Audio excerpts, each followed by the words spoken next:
ಇತ್ತೀಚಿನ ಸಂಚಿಕೆಗಳನ್ನು ಜಾಹೀರಾತಿನ ಕಿರಿಕಿರಿ ಇಲ್ಲದೆ ನೋಡಿ.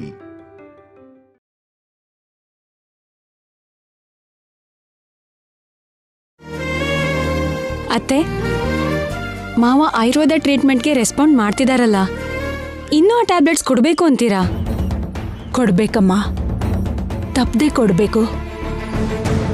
ಅಂದರೆ ಇಷ್ಟು ದಿನ ಕೊಟ್ಟರೂ ಕೂಡ ಇದರಿಂದ ಮಾವಂಗೆ ಹೆಚ್ಚಿಗೆ ಯೂಸ್ ಏನೂ ಆಗಲಿಲ್ಲ. ಈ ಟ್ಯಾಬ್ಲೆಟ್ಸ್ನಿಂದ ಬೆಟರ್ ಆಗದಿದ್ರೂ ದಿನ ದಿನ ಏನೋ ವ್ಯತ್ಯಾಸ ಅಂತೂ ಕಾಣಿಸ್ತಿದೆ.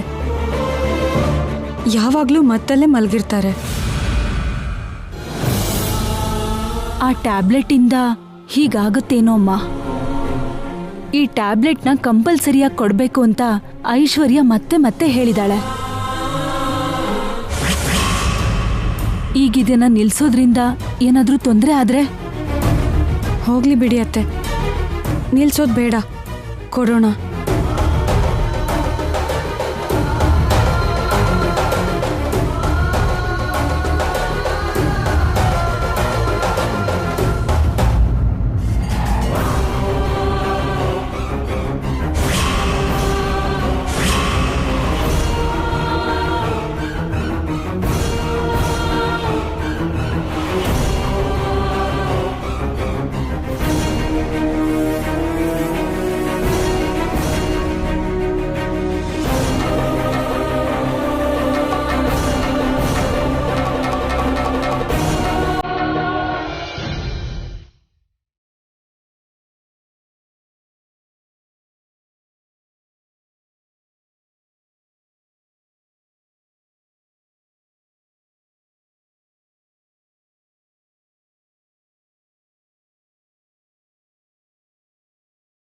ಏನ್ ಕೃಷ್ಣ ಇದು?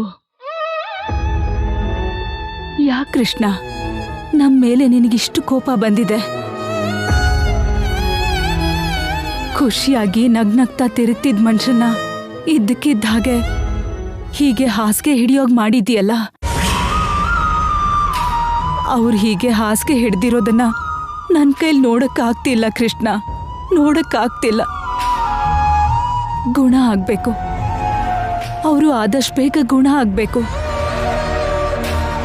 ಅವ್ರಿಗೆ ಪೂರ್ತಿಯಾಗಿ ಗುಣ ಆಗಿ ಮೊದ್ಲಿನ ಹಾಗೆ ನಗ್ನಗ್ತಾ ಇರೋ ಹಾಗೆ ಮಾಡೋದು ನಿನ್ನ ಜವಾಬ್ದಾರಿ. ಹೌದು, ಅವರು ಸರಿ ಆಗೋ ಹಾಗೆ ಮಾಡೋದು ಖಂಡಿತ ನಿನ್ನ ಜವಾಬ್ದಾರಿ ಕೃಷ್ಣ. ಯಾಕೆ ಅಂದ್ರೆ ನಿನ್ನ ಭಕ್ತಿ ಆಗಿರೋ ಶ್ಯಾಮ ಇಂದಾನೆ ಅವರಿಗೆ ಈ ಪರಿಸ್ಥಿತಿ ಬಂದಿದ್ದು. ಅಲ್ಲ, ನಿನ್ನ ಭಕ್ತೆಗೆ ಇಂಥ ಬುದ್ಧಿ ಹೇಗ್ ಬಂತು ಕೃಷ್ಣ? ನನ್ನ ಗಂಡನ್ನ ಈ ರೀತಿ ಹಾಸಿಗೆ ಹಿಡಿಯೋ ಹಾಗೆ ಮಾಡಿದ್ಲು. ನನ್ನ ಮಗನ್ನ ನನ್ನಿಂದ ದೂರ ಮಾಡಿ ಏನ್ ಮಾಡ್ಬೇಕು ಅನ್ಕೊಂಡಿದ್ದಾಳೆ ನಿನ್ ಭಕ್ತೆ? ಬೇಡ ಬಿಡು, ಅದೆಲ್ಲ ನನಗ್ ಬೇಕಾಗಿಲ್ಲ. ಅವ್ರು ಬೇಗ ಗುಣ ಆಗೋದೇ ನನಗ್ ಮುಖ್ಯ. ನನ್ನ ಗಂಡನ್ಗೆ ಬೇಗ ಗುಣ ಮಾಡೋ ಜವಾಬ್ದಾರಿ ಮಾತ್ರ ಪೂರ್ತಿ ನಿಂದೆ ಕೃಷ್ಣ, ನಿಂದೆ.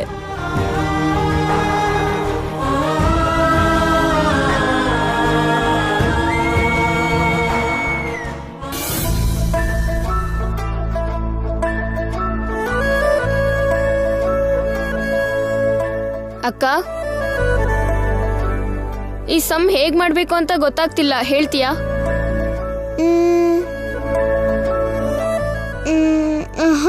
ನಂಗೂ ಬರಲ್ವೋ ಅಮ್ಮ? ಹಾ, ಈ ಲೆಕ್ಕ ಹೇಗ್ ಮಾಡೋದು ಅಂತ ಗೊತ್ತಾಗ್ತಾನೆ ಇಲ್ಲ. ಇದೇನೋ ಇಂಗ್ಲಿಷಲ್ಲಿ ಇದೆಯಲ್ಲೋ? ಹೌದು. ನಾನು ಬಡ್ಡಿ ಲೆಕ್ಕ ಮಾಡ್ತೀನಿ ಹೊರತು ಇಂಗ್ಲಿಷ್ ಎಲ್ಲ ನಂಗೆ ಅರ್ಥ ಆಗಲ್ವೋ? ಹಾಗಾದ್ರೆ ನಮ್ಗೆ ಟ್ಯೂಷನ್ ಕೊಡ್ಸಮ್ಮ. ದಿನ ಟ್ಯೂಷನ್ಗೆ ಹೋಗಿ ಓದ್ತೀವಿ. ಟ್ಯೂಷನ್ನ? ಟ್ಯೂಷನ್ ಕಳ್ಸಿದ್ರೆ ಅದಕ್ಕೆ ಪ್ರತಿ ತಿಂಗಳು ಫೀಸ್ ಕೊಡ್ಬೇಕಲ್ಲೋ? ಮತ್ತೆ ಫ್ರೀಯಾಗಿ ಯಾರು ಮಾಡ್ತಾರಮ್ಮ? ಹಾ, ತುಳಸಿ ಇದ್ದಾಳಲ್ಲ, ಫ್ರೀಯಾಗೆ ಹೇಳ್ಕೊಡ್ತಾಳೆ. ಬಾ, ನೀನೇನೆ ಕೂತಿದ್ಯಾ? ನಿನಗೂ ಅವಳೇ ಹೇಳ್ಕೊಡ್ತಾಳೆ, ಬಾ. ನನ್ಗೇನೋ ಡೌಟ್ ಇಲ್ಲ ಚಿಕ್ಕಮ್ಮ. ಡೌಟ್ ಇಲ್ದಿದ್ರೇನಂತೆ, ಸಂಗೀತ ಕಲಿಬೋದಲ್ವಾ? ಬಾ. ಬಾ ಬಾರೆ ತುಳಸಿ ಅಮ್ಮ ತುಳಸಿ ತುಳಸಿ ಅದ್ಕೆ ಏನ್ ಅದ್ಕೆ ಇವನ್ಗೆ ಓದೋದ್ರಲ್ಲಿ ಏನೋ ಅರ್ಥ ಆಗ್ತಾ ಇಲ್ವಂತೆ ಸ್ವಲ್ಪ ಹೇಳ್ಕೊಡ್ತೀಯಮ್ಮ ಸರಿ ಅದ್ಕೆ ಹಾಗೆ ಇವಳಿಗೂ ಕೂಡ ಇವನ್ಗೆ ಓದ್ಸಾದ್ಮೇಲೆ ಸಂಗೀತ ಹೇಳ್ಕೊಡಮ್ಮ ಅವಳಿಗೂ ಕೂಡ ನಿನ್ ಹಾಗೆ ಹಾಡು ಅಂದ್ರೆ ಹುಚ್ಚು ನಿನ್ ಹತ್ರ ಸಂಗೀತ ಕಲಿತೀನಿ ಅಂತ ಒಂದೇ ಸಮ ಗಲಾಟೆ ಮಾಡ್ತಿದ್ಲು ಇವನಿಗೆ ಪಾಠ ಹೇಳ್ಕೊಟ್ಟಾದ್ಮೇಲೆ ಅವಳಿಗೆ ಸಂಗೀತ ಕಲ್ಸಮ್ಮ ನಿನಗೆ ಪುಣ್ಯ ಬರುತ್ತೆ ಹಾಗೆ ಆಗ್ಲಿ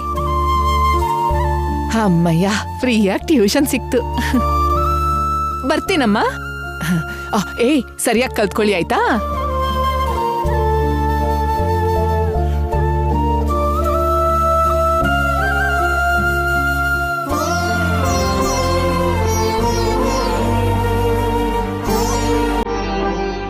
ಏನ್ ಅರ್ಥ ಆಗ್ತಿಲ್ಲ ಈ ಸಮ್ ನನ್ಗೆ ಅರ್ಥನೇ ಆಗ್ತಿಲ್ಲ ಅತ್ತೆ. ನೀನಿಲ್ಬಾ. ಹಾ, ಫೈಂಡ್ 1. ಇದನ್ನ ಹೇಗ್ ಮಾಡೋದು ಅಂದ್ರೆ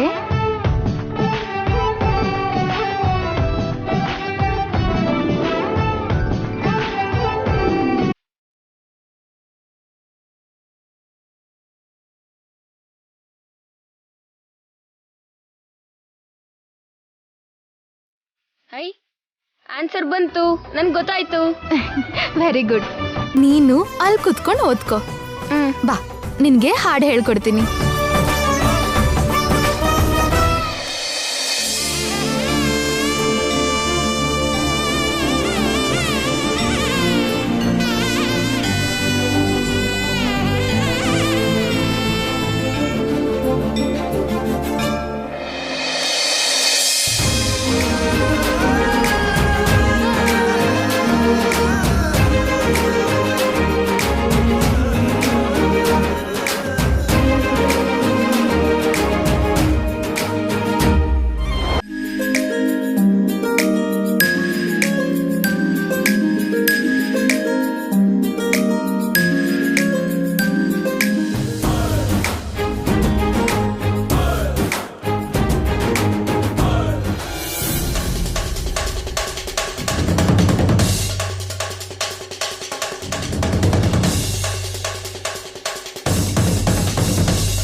ಈಗ ತುಳಸಿ ಹಾಡು ಹೇಳ್ಕೊಡೋದ್ರಲ್ಲಿ ಮುಳುಗಿದ್ದಾಳೆ.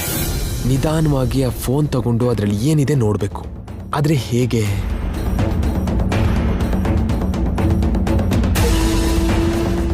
ಎಸ್, ನನ್ನ ಫೋನ್ ಚಾರ್ಜ್ ಮುಗ್ದೋಗಿದೆ ಅಂತ ಹೇಳಿ ಅವಳ ಫೋನ್ನ ಇಸ್ಕೋಬೇಕು.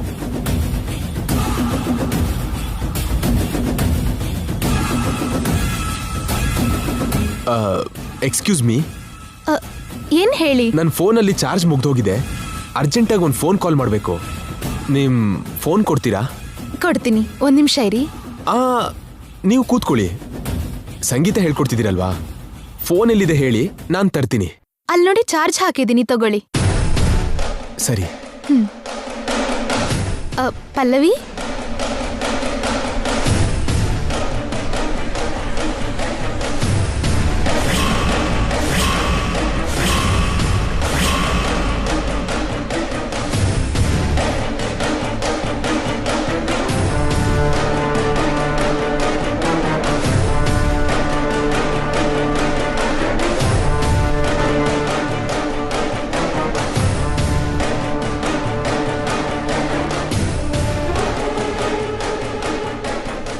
ಐಶ್ವರ್ಯನ್ ಗುಟ್ಟೇನು ಅಂತ ಈಗ ಗೊತ್ತಾಗತ್ತೆ.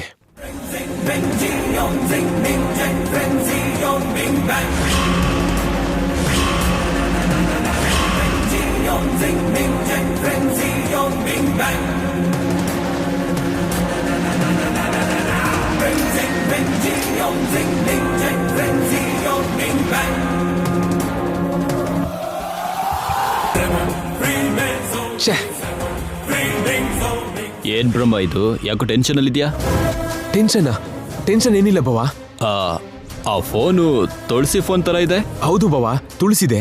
ಮತ್ತೆ ತುಳಸಿ ಫೋನು ನಿನ್ನ ಹತ್ರ ಯಾಕಿದೆ? ನನ್ನ ಫೋನಲ್ಲಿ ಚಾರ್ಜ್ ಖಾಲಿ ಆಗಿತ್ತು, ಅದಕ್ಕೆ ಕಾಲ್ ಮಾಡ್ಬೇಕಂತ ಕೇಳಿ ತಗೊಂಡ್ ಬಂದೆ. ಮತ್ತೆ ಮಾತಾಡು. ಆದ್ರೆ ಈ ಫೋನ್ ಲಾಕ್ ಆಗಿದೆ ಬವ. ಹೋಗಿ ಲಾಕ್ ಓಪನ್ ಮಾಡಿಸ್ಕೊಂಡ್ ಬರ್ತೀನಿ. ಬ್ರಹ್ಮ ನಿಲ್ಲು.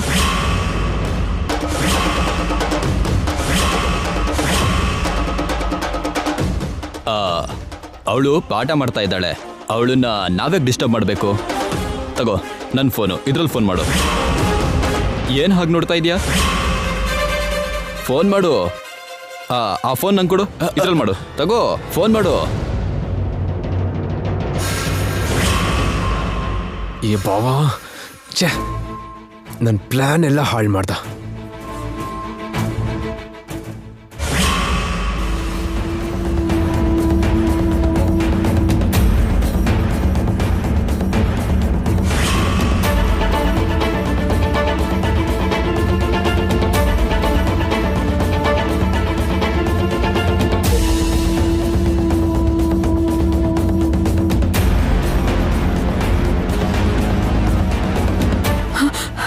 ಅತ್ತೆ ಅತ್ತೆ, ಏನಮ್ಮ, ಏನಾಯ್ತು? ಯಾಕಿಷ್ಟು ಗಾಬರಿ ಆಗಿದ್ಯಾ? ಇದಕ್ಕೂ ಮೊದಲು ನಾವು ಟ್ಯಾಬ್ಲೆಟ್ಸ್ ಕೊಡೋವಾಗ ಮಾವನ್ ಕೈ ಕಾಲೆಲ್ಲ ಆಡ್ತಾ ಇತ್ತಲ್ವಾ? ಹೌದು. ಆದ್ರೆ ಈಗ ನೋಡಿ ಹೇಗೆ ಐಡಲ್ ಆಗಿದೆ ಅಂತ. ಏನ್ರಿ? ಅಯ್ಯೋ,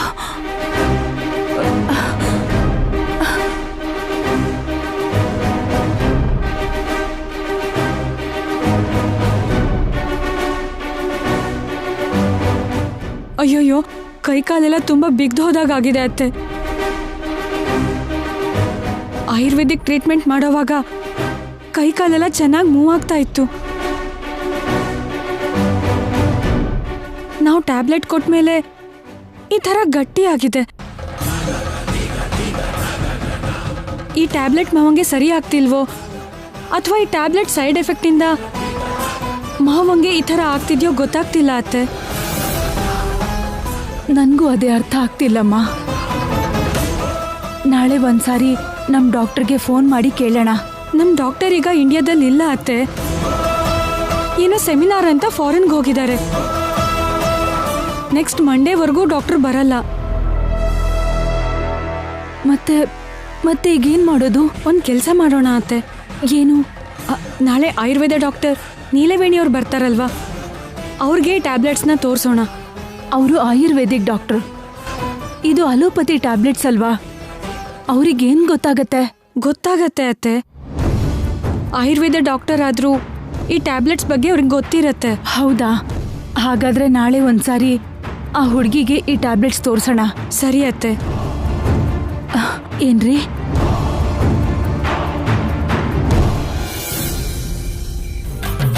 ಅಪ್ಪ 2 into 2 ಎಷ್ಟು? 4. 4 into 4 ಎಷ್ಟು? 4 into 4 8. ಏಯ್, 4 into 4 16 ಕಣೋ. ಅಲ್ಲ 8. ಆದ್ರೆ ಅದು 16 ಅಲ್ವಾ? ಹಾ, ಅಲ್ಲ 8. ಅಮ್ಮ 8 ಬಿಡಮ್ಮ, ಇವನಿಗೆಲ್ಲ ಇವ್ನ ಅಮ್ಮನ ಲೆಕ್ಕನೇ, ತಪ್ಪು ಲೆಕ್ಕ. ಬರ್ತಾ ಬರ್ತಾ ಓಡೋ ಕುದ್ರೆ ಕುಂಟ್ತಾ ಹೋಗ್ತಾ ಇತ್ತಂತೆ. ಕುಣ್ಕೊಂಡಾದ್ರೂ ಹೋಗುತ್ತಲ್ಲ, ಅದೇ ಮಲಗಿದಿದ್ರೆ. ತಿನ್ನಕ್ಕೇನು ಕೊಡದೆ ಇದ್ರೆ ಕುದ್ರೆ ಆಗ್ಲಿ ಕತ್ತೆ ಆಗ್ಲಿ ಹೊಟ್ಟೆ ಖಾಲಿ ಆಗಿದ್ದಕ್ಕೆ ಎದ್ದು ಓಡತ್ತಂತೆ. ಏಯ್, ನೀವ್ ಒಳಗ್ ಹೋಗಿ ಓದ್ಕೊಳ್ಳಿ. ಸರಿ ಅಮ್ಮ. ಚಿಕ್ಕಮ್ಮ.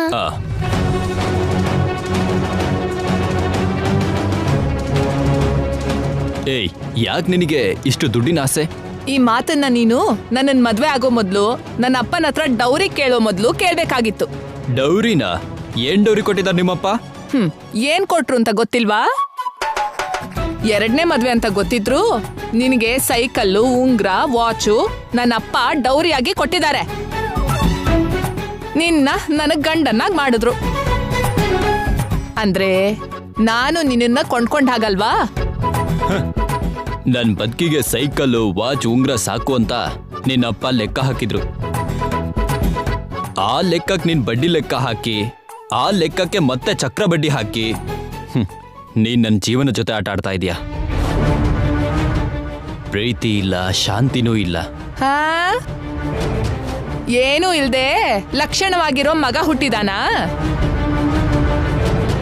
ನೀನೇ ಅಲ್ದೆ ನಿನ್ ಜೊತೆಗೆ ಲಗೇಜ್ ಬ್ಯಾಗ್ ಅದೊಂದು. ನಿನ್ ಮದ್ವೆ ಮಾಡ್ಕೊಂಡು ಮನೆ ಕರ್ಕೊಂಬಂದ್ರೆ ನನ್ ಮಗಳಿಗೆ ತಾಯಿ ಆಗ್ತೀಯ ಅನ್ಕೊಂಡೆ, ಆದ್ರೆ ನೀನು ಚಿಕ್ಕಮ್ಮ ಆದೆ. ಸಾಕ್ ನಿಲ್ಸು. ನೋಡು, ಈ ತಿಂಗಳು ಕರೆಂಟ್ ಬಿಲ್ ಬಂದಿದೆ. ಹೋಗಿ ಪಕ್ಕದ ಮನೆಯವ್ರ ಹತ್ರ 1000 ರೂಪಾಯಿ ಅಂತ ಹೇಳಿ ತಗೊಂಡ್ ಬಾ. ಏನು 1000 ರೂಪಾಯ? ನಮ್ ಬಿಲ್ ಎಲ್ಲ ಸೇರಿಸಿದ್ರು ಅಷ್ಟು ರೂಪಾಯಿ ಆಗಲ್ವಲ್ಲ? ಇದೆ ಈ ತಲೆ ಹರಟೆನೆ ಬೇಡ ಅನ್ನೋದು. ನಿನ್ಗೆ ಬದುಕೋಕ್ ಬರಲ್ಲ, ಬದುಕೋರನ್ನ ನೋಡಿ ಕಲಿಯೋದು ಇಲ್ಲ. ನೋಡು, ನಿಖಿಲ್ ಅಲ್ಲಿ ಬರ್ತಾ ಇದ್ದಾನೆ. ಹೋಗಿ ಕರೆಂಟ್ ಬಿಲ್ ವಸೂಲಿ ಮಾಡ್ಕೊಂಡ್ ಬಾ ಹೋಗು. ನಾನ್ ಹೋಗಲ್ಲ. ನಾನೇ ಹೋಗಿ ತಗೊಂಡ್ ಬರ್ತೀನಿ ಬಿಡು. ನಿನ್ನ ಅಪ್ಪ ಅಮ್ಮ ನನಗೆ ಏನು ಅಂತ ಮದುವೆ ಮಾಡಿಸಿದ್ರು. ಯಾವಾಗ ನೋಡು ದುಡ್ಡೇ ದುಡ್ಡು, ದುಡ್ಡಿನ ಹುಚ್ಚಿ.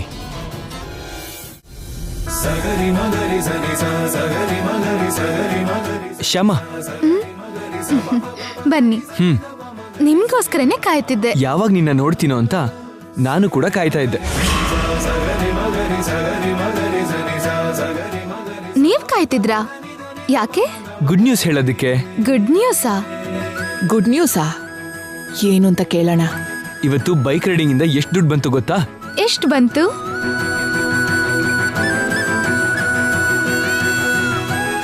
2,000 ಬಂತು. 2,000ನಾ? ದಿನಕ್ಕೆ 2,000 ಅಂದ್ರೆ ತಿಂಗ್ಳಿಗೆ 60,000. ತಿಂಗ್ಳಿಗೆ 60,000 ಸಂಪಾದನೆ ಮಾಡೋನು ಇಂಥ ಮನೇಲಿ ಯಾಕಿರ್ತಾರೆ? ಬೇಗ ಮನೆ ಚೇಂಜ್ ಮಾಡ್ತಾರೆ. ಇಷ್ಟು ಒಳ್ಳೆ ಬಾಡ್ಗೆ ಅವ್ರನ್ನ ಹೋಗಕ್ ಬಿಡ್ಬಾರ್ದು, ಮತ್ತೆ ನಮಗ್ ಸಿಗಲ್ಲ. ಇವ್ರ ಹತ್ರ ದುಡ್ಡು ಉಳಿದಿದ್ದ ಹಾಗೆ ಎಲ್ಲ ಒಳಗ್ ಹಾಕೋಬೇಕು. ನಿಖಿಲ್ ನಿಖಿಲ್ ನಿಖಿಲ್, ಎಷ್ಟೊತ್ತಾಯ್ತಪ್ಪ ನೀನ್ ಬಂದು? ಇವಾಗಷ್ಟೇ ಬಂದೆ ಅಕ್ಕ. ಬೆಳಿಗ್ಗೆನೆ ಕರೆಂಟ್ ಬಿಲ್ ಬಂತು ನಿಖಿಲ್. ನಿಮ್ ಕಡೆಯಿಂದ 1000 ರೂಪಾಯಿ ಕೊಡ್ಬೇಕು. 1000 ರೂಪಾಯಿನಾ? ನಾವಿಲ್ಲಿಗೆ ಬಂದು ಇನ್ನೂ 1 ತಿಂಗಳು ಆಗಿಲ್ವಲ್ಲ ಅದ್ಗೆ. ನೀವು ತಿಂಗಳು ಮಧ್ಯ ಬಂದ್ರೂ ಕೂಡ 1ನೇ ತಾರೀಕು ಕರೆಂಟ್ ಬಿಲ್ ಬರತ್ತಲ್ವಮ್ಮ? ನೀವು ಈ 15 ದಿನ ಇರೋದಕ್ಕೆ ಆ 15 ದಿನಕ್ಕೆ 1000 ರೂಪಾಯಿ ಕಟ್ಬೇಕು. 15 ದಿನಕ್ಕೆ 1000 ರೂಪಾಯಿನಾ? ತುಂಬಾ ಜಾಸ್ತಿ ಆಯ್ತಲ್ಲ. ಹೆಚ್ಚಾದ್ರೂ ತಪ್ಪೋದಿಲ್ವಲ್ಲ, ಕಟ್ಬೇಕು.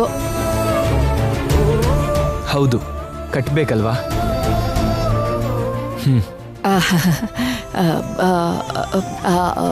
ಬೈಕ್ ಕಂಪನಿಗೆ ಕಟ್ಟಿರೋ ದುಡ್ಡನ್ನ ಅವಾಗವಾಗ್ಲೇ ಕೊಟ್ರೆ ಒಳ್ಳೇದು. ಅಂದ್ರೆ ಇವತ್ತು 2,000 ಬರ್ಬಹುದು, ನಾಳೆ 3,000 ಬರ್ಬಹುದು. ದಿನ ಹಿಂಗೆ ಬರತ್ತೆ ಅಂತ ಹೇಳಕ್ ಆಗಲ್ವಲ್ಲ. ಬೈಕ್ ಬಾಡ್ಗೆನ ಪೂರ್ತಿ ತಿಂಗಳಿಗೆ ಒಂದೇ ಸಲ ಕಟ್ಬೇಕು ಅಂದ್ರೆ ನಿನಗೂ ಸ್ವಲ್ಪ ಕಷ್ಟ ಆಗತ್ತಲ್ವಾ? ಅದಕ್ಕೆ ಅವತ್ತಿಂದ ಅವತ್ತಿಗೆ ಕೊಟ್ರೆ ಒಳ್ಳೇದು ಅನ್ಸುತ್ತೆ. ಕರೆಕ್ಟೇ ಅಕ್ಕ, ಅವತ್ತಿಂದ ಅವತ್ತೇ ಕೊಟ್ಬಿಟ್ರೆ ನನಗೂ ಬರ್ಡನ್ ಇರಲ್ಲ.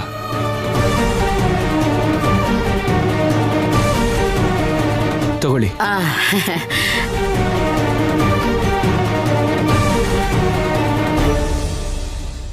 ಅಮ್ಮಯ್ಯ, 2,000ದಲ್ಲಿ 1,500 ತಗೊಂಡೆ.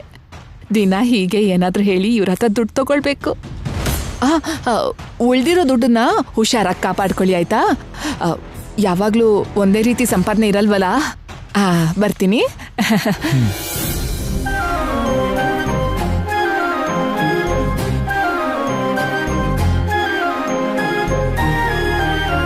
ಹದಿನೈದು ದಿನಕ್ಕೆ 1,000 ರೂಪಾಯಿ ಕರೆಂಟ್ ಬಿಲ್ ಅಂದ್ರೆ ತುಂಬಾ ಜಾಸ್ತಿ ಅನ್ಸತ್ತೆ.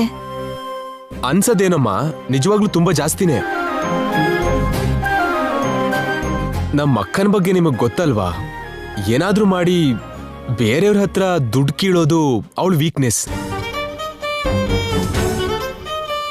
ಇಂಥದ್ದೆಲ್ಲ ನನ್ನ ಭಾವಂಗೆ ಇಷ್ಟನೇ ಆಗಲ್ಲ. ಆದ್ರೆ ನಮ್ಮ ಅಕ್ಕಂಗೇನು ಹೇಳಕ್ಕಾಗದೆ ಸುಮ್ಮನೆ ಇದ್ದಾರೆ. ನೀವು ಬಂದಿರೋ 10 ದಿವಸಕ್ಕೆ ಒಂದು 200 ರೂಪಾಯಿಗಿಂತ ಕರೆಂಟ್ ಬಿಲ್ ಹೆಚ್ಚೇನು ಬರಲ್ಲ. ತಗೊಳ್ಳಿ, ಮಿಕ್ಕಿರೋ 800 ರೂಪಾಯಿ. ಪರವಾಗಿಲ್ಲ ಬ್ರದರ್, ಇಟ್ಕೊಳ್ಳಿ. ನೀವ್ಯಾಕೆ ಕೊಡಬೇಕು? ನಿಮ್ಮ ಹತ್ರ ನಾನು ಒಳ್ಳೆಯವನಾಗಬೇಕು ಅಂದ್ರೆ ಇಂಥದ್ದೆಲ್ಲ ಮಾಡಬೇಕು. ನಮ್ಮ ಅಕ್ಕನ ಹತ್ರ ನಾನು ಹೇಗಾದ್ರೂ ಮಾಡಿ ಇಸ್ಕೋತೀನಿ. ಮೊದಲು ನೀವು 800 ರೂಪಾಯಿನ ತಗೊಳ್ಳಿ. ಇನ್ಯಾವತ್ತಾದ್ರೂ ನಮ್ಮ ಅಕ್ಕ ನಿಮ್ಮ ಹತ್ರ ದುಡ್ಡು ಜಾಸ್ತಿ ತಗೊಂಡ್ರೆ ಏನು ಅನ್ಕೊಳ್ದೆ ನನಗೆ ಹೇಳಿ. ನಿಮ್ಮ ದುಡ್ಡನ್ನ ನಿಮಗೆ ವಾಪಸ್ ತಲುಪೋ ಹೋಗಿ ನಾನು ಮಾಡ್ತೀನಿ. ಬರ್ತೀನಿ ಬ್ರದರ್.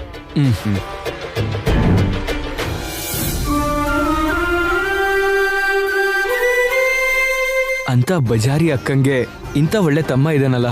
ಹೌದ್ರಿ, ಇವ್ರು ತುಂಬಾ ಒಳ್ಳೆಯವ್ರು ಅನ್ಸತ್ತೆ.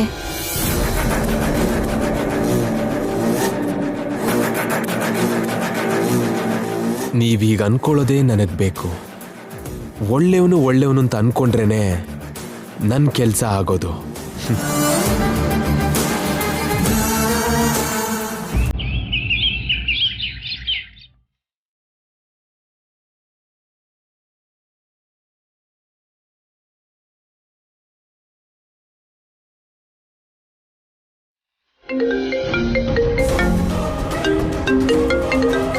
ಶ್ಯಾಮಾ ಮೇಡಮ್, ನಿಮ್ಮ ಫೋನ್ ಕರೀತಾ ಇದೆ ನಿಮ್ಮನ್ನ. ಕೇಳಿಸ್ತಿದೆ, ಬರ್ತೀನಿ.